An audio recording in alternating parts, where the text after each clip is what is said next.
경제위기 시대에 고통분담으로 서민들을 살려야 할 때입니다. 그런데 윤석열 정부는 재벌과 집부자들 세금을 대대적으로 깎아주었습니다. 2023년 공동주택 공시가격이 18.61% 하락했습니다.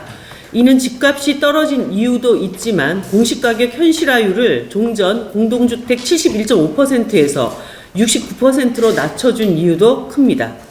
또한 작년에 대폭 깎아준 공정시장가액 비율과 종부세를 적용하면 고가 1주택 보유세는 40% 정도, 그리고 고가 3주택 보유세는 70% 정도 떨어질 것이라는 언론 보도가 있었습니다. 즉 서초구 반포동 레미안 퍼스티지 1주택자의 보유세는 작년 1,456만 원에서 올해 830만 원으로 42.95%가 줄어듭니다. 특히 마포 레미안 푸르지오나 강남 대추동 음마아파트, 강동구 레미안 고덕 힐스테이트 등 3주택 보유세는 작년 8,691만 원에서 올해 2,700만 원으로 6천만 원 정도 줄어듭니다. 이러한 부동산 보유세 인하가 윤석열 정부의 단독 작품이 아니라 민주당과의 묵인하에 도인하에 이루어진 점이 더 큰 문제입니다. 재산세는 지방세이고 종부세 세원은 전액 지역에 쓰이는 재원이기에 줄어든 세원만큼 복지나 일자리 등 다른 정부 예산을 줄이거나 서민들 주머니에서 그만큼의 세금을 더 걷어야 합니다. 공정하지도 상식에도 맞지도 않습니다. 이제라도 경제위기 시대에 고통분담을 통해 민생을 살리려면 국회가 나서서 바로잡아야 합니다. 한일 구력협상 후폭풍이 거센 지금 권영세 통일부 장관이 방일합니다. 일본과의 관계 협력이 반복 대결과 압박이 강화되는 방향으로만 흐를까 걱정입니다. 22일 방일에 앞서 권영세 통일부 장관은 일본과 납치자 문제 협력, 대북 제재 등에서 한미일 협력이 매우 중요하다고 말했습니다. 이미 일본은 자국민 납북 문제를 북한 문제의 가장 중요한 이슈로 삼아 과거 육자회담 타결과 이행 과정에서 계속 딴지를 걸은 바 있습니다. 2002년 고 김대중 대통령의 권유로 고이즈미 전 수상이 방북해서 북일 공동성명을 발표했지만 납북자 문제가 불거지면서 제대로 된 이행이 무산되었고 이후 아베 정부의 반북몰이와 이를 빌미로 한 우경화의 길을 걷기도 했습니다. 납북자 문제는 당사자와 그 가족 입장에서 절실한 문제이고 제대로 된 해결이 필요합니다. 동시국교 수립도 못한 북일 간 적대관계의 유산이기도 한 만큼 그런 일이 되풀이되지 않기 위해서는 적대관계 청산과 정상적 관계 수립의 진전이 필요합니다. 그러나 아베 정부는 독자적 대북 제재의 압박 등 강경책을 밀어붙이는 데 납북자 문제를 이용했고 결국 북한과 일본은 이 문제가 걸림돌이 되어 국교 정상화는커녕 제대로 된 대화도 못하고 있는 실정인 것입니다. 이런 정황을 모를 리 없는 권영세 장관이 일본과의 협력이 인도주의적 문제를 풀어나가는 데 도움이 될 것이라고 했습니다. 그것은 북한의 식량난 해결을 비롯한 인도주의적 대북 지원 협력이 아니라 납치 문제를 빌미로 대북 제재 강화, 반북 강경책 협조에 박차를 가하겠다는 것에 다름이 아닙니다. 결국 이 정부가 일본의 간도 쓸개도 다 내주고 추진하는 한일 협력과 한미일 협력은 한반도의 평화와 그를 통한 실질적 인권 증진을 위한 것이 아닌 반북, 반평화, 반인도주의적 강경체계 강화로 기결될 것입니다. 다른 부처도 아닌 통일부 장관이 이런 반북 협력에 앞장서는 것은 도저히 이해하기 어려운 외교 행보입니다.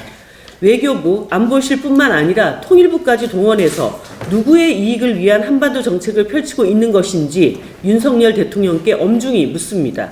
이 모든 외교의 파국은 결국 대통령이 책임져야 하기 때문입니다. 주 69시간제를 포기 못한 정부 여당이 연일 시민을 무시하며 혹세무민하고 있습니다.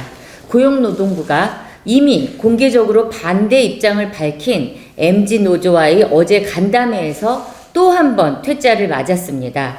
그리고 연달은 퇴짜도 모자랐는지 오늘은 또 국민의힘 청년 최고위원과 고용노동부 대통령실이 MZ노조와 치맥 회동을 연다고 합니다.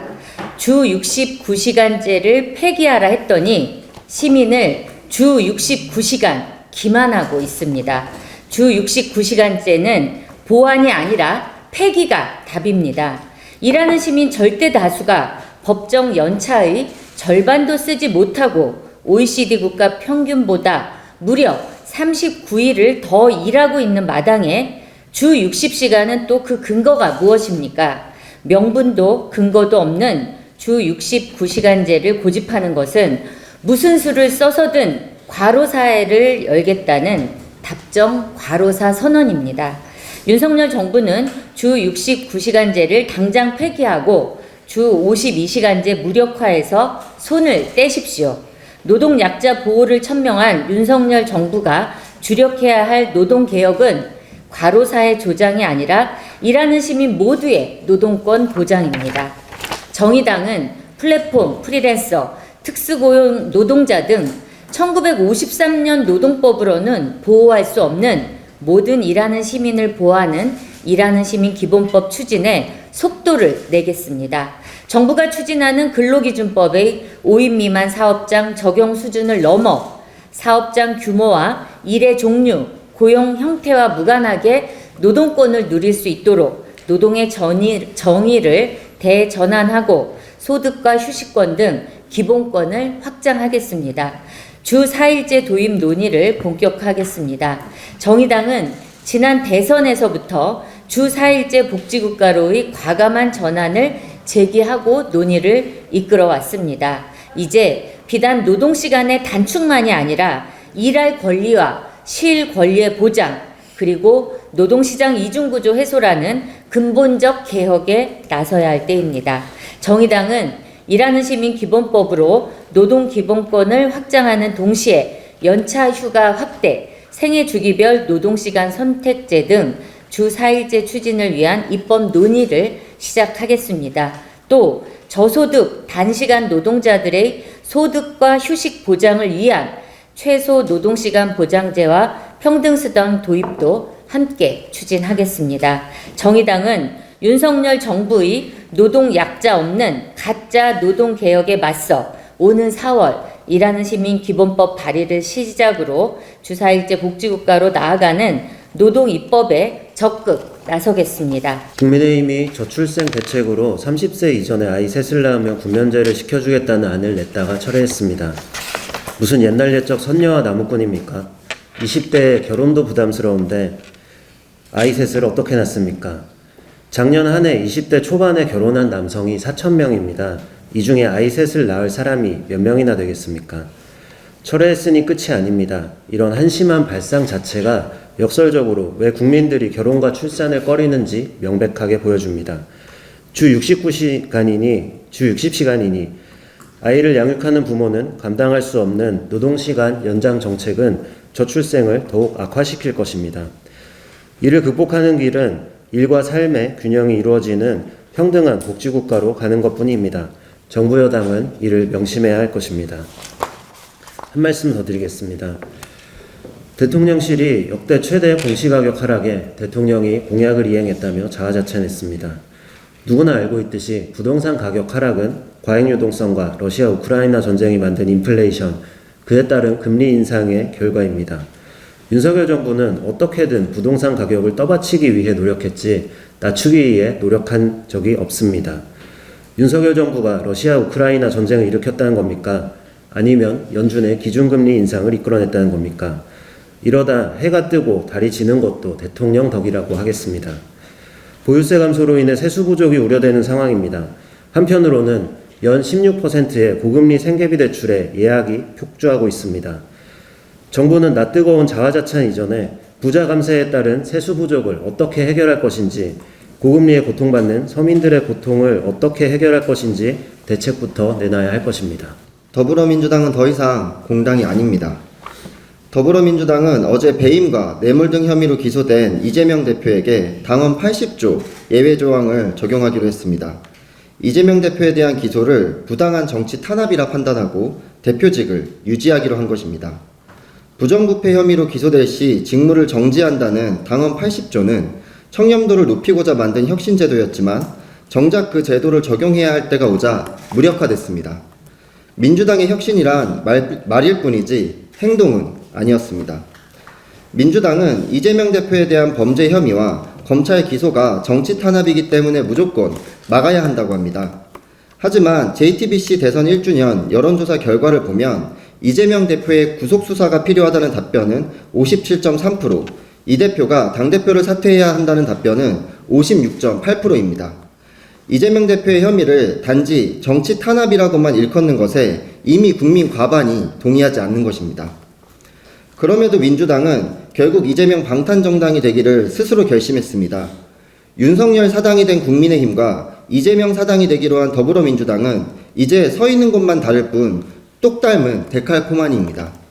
같은 모습을 하고 있는 저들의 서로를 향한 공격은 치명적이지도 않고 진정성도 없습니다. 민주당의 반윤이 설득력이 없는 이유입니다. 국힘과 민주당 사이엔 색강이 흐르지만 저들과 정의당 사이엔 장강이 흐릅니다. 사당을 자처하는 저들과 공당인 정의당은 함께할 수 없고 함께해서도 안 됩니다. 정의당이 지켜야 하고 또 정의당을 지켜주는 것은 결국 일하는 사람들의 피땀뿐입니다. 어떤 유혹에도 흔들리지 않고 노동자 시민의 삶과 함께하는 것이 진정으로 정의당이 사는 길입니다.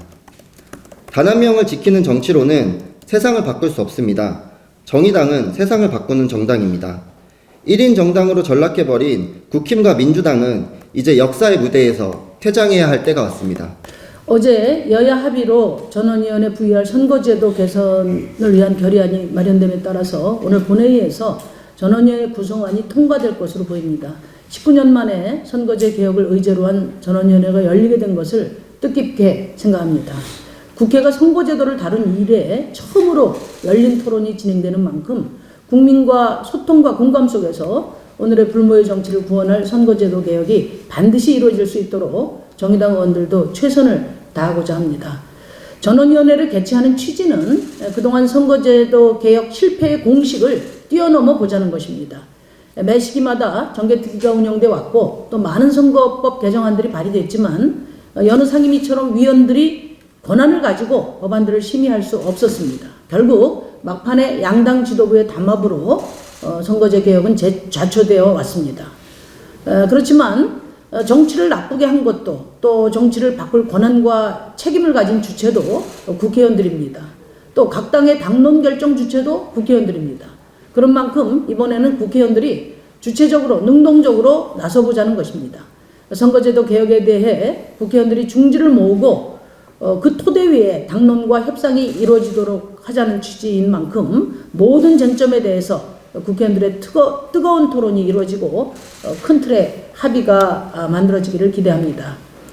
그런 점에서 전원이 안건인 결의안을 만드는 과정에서 양당 지도부가 의원 정수 의제를 아예 전원이 토론에서 사실상 배제시킨 것은 유감입니다. 의원 정수 확대는 당연히 국민의 동의가 전제돼야 합니다. 그렇지만 국민의 뜻을 확인하는 방식은 수기 토론 절차를 통한 공론조사 방식이어야 한다고 생각합니다. 그 이전에 국회에 대한 불신과 반정치 정서를 선동해서 정치적 득을 보고자 하는 포퓰리즘 정치는 이번 선거법 전원위 토론에서 가장 경계돼야 될 것이라고 저는 생각합니다. 또 선거제도 개혁의 취지가 비례성과 대표성을 높여서 정치의 다양성을 증진하고 지역주의 정당 구도를 완화하기 위한 것입니다. 그런 점에서 이번 선거제도의 개혁의 핵심은 비례대표 숫자를 얼마나 어떻게 늘릴 것인가라는 것에서 다시 말씀드릴게요. 그런 점에서 이번 선거제도의 핵심은 비례대표 숫자를 얼마나 어떻게 늘릴 것인가라는 점에 대해서는 다 인정할 것입니다. 지금 결의안에 제출된 3가지 안이 다 권역별 비례를 제한하고 있습니다. 그런데 권역별 비례제는 비례대표 수의 규모에 따라서 개선의 효과 여부가 판단될 수 있고 경우에 따라서 개혁이 될 수도 있습니다. 따라서 이번 결의안에 지역구 대 비례 의석수의 최소 기준이 제시되지 않고 단지 논의만 한다고 되어 있는 것은 매우 유감이다. 지적을 하지 않을 수 없습니다.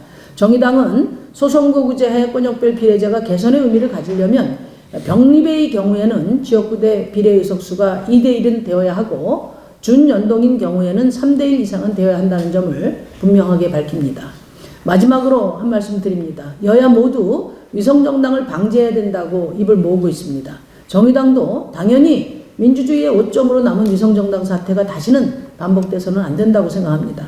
그러나 마치 위성정당 출연이 제도 탓인 양 연동형과 또 준연동형 제도를 공격하는 것은 정직하지도 않고 또 위성정당 방지에 효과적인 방법도 아닙니다. 오히려 위성정당을 방지하겠다는 명분으로 비례성과 지역 독점 완화라는 그런 선거제 목표를 역행하는 결과를 초래할 수 있다는 점을 특히 우려합니다. 위성정당 출연은 선거법 개정 과정에서 정치권 합의가 이루어지지 못함으로써 비롯된 것입니다. 양당의 성찰을 바탕으로 이번 선거법 개정은 반드시 합의 처리한다는 그런 결의로서 해결돼야 될 것입니다.